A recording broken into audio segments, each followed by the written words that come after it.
Abantu abatamanyiddwa muwendo n'okutuusa kati bakyatemeza mabega wa mitayimbwa mu makomera ag'enjawulo olw'emisango egy'enjawulo egyekuusa ku by'obufuzi.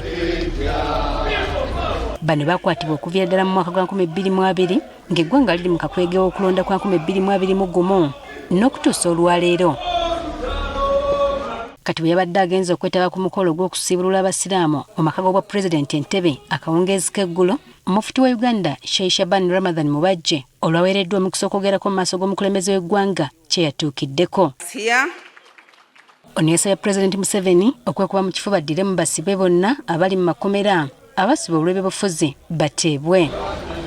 Your Excellency, as a gesture of compassion during this sacred month of mercy and forgiveness, we humbly appeal for your prerogative mercy to consider the release of prisoners, particularly those who have been arrested for political reasons and have not yet been arraigned for criminal offences, so that the spirit of reconciliation and justice may prevail.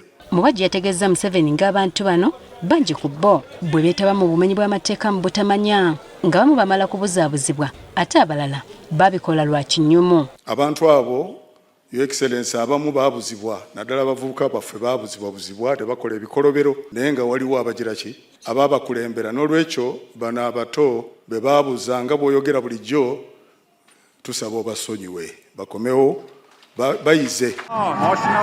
Onojjukira nti kati we twogerera wiiki nnamba emaze okukongoka ng'okulwanagana wakati w'amawanga okuli Iran ne Israel ng'eyambibwako America lugenda mu maaso.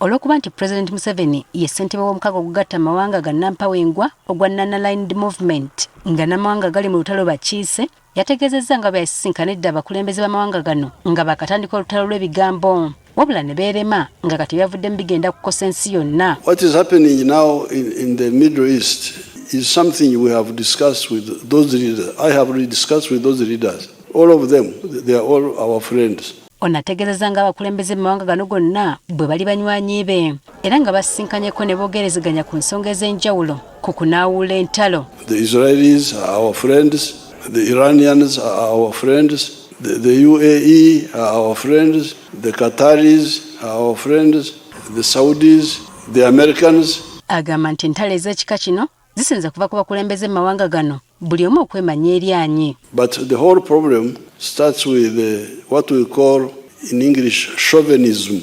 Buli omu okulowooza nti yeyeka. Everybody thinks he's the one who is. Agamba nti yagezaako kubabuulirira n'atuuka n'okubategeeza nti amawanga gano gonna galiwo mu butuufu era nga ne Bayibuli egamanyi kubanga yagoogerako bw'atyo n'abasaba okukkiriziganya n'okuwaŋŋana ekitiibwa. I discussed with the Iranians, with all of them, the leaders, Ahmadinejad, Raisi, the one who was here, Hashem Rafsanjani. I was saying, you people, the Iranians now, why don't you recognize Israel? They said Israel does not belong here. It is a transplant in the Middle East. I said, no, me I know this part of the world from the Bible. You are all mentioned in the Bible. The Jews are mentioned, the Persians are mentioned. There's another group called Medians. The Philistines, Palestinians are mentioned. Goliath was a Palestinian. Why don't you? So I told them, you should accept Israel so that we implement the two-state solution. Onakukulumidde eggwanga lya America okwetaba mu ntalo ezitaggwa eza buli wamu. Our friend the Americans, the use of force in this area. In that statement, I gave the history of all these mistakes. Omukolo guno gw'okusibulula abasiraamu gwetabiddwako abakungu ab'enjawulo okuva mu biwayi by'obusiraamu ebitali bimu, baminisita, ababaka ba paalamenti ab'enjawulo, bannabyabufuzi okuva mu bibiina eby'enjawulo n'abantu abalala bangi. Jennifer Kabale, Agafeeyo ku Spark TV.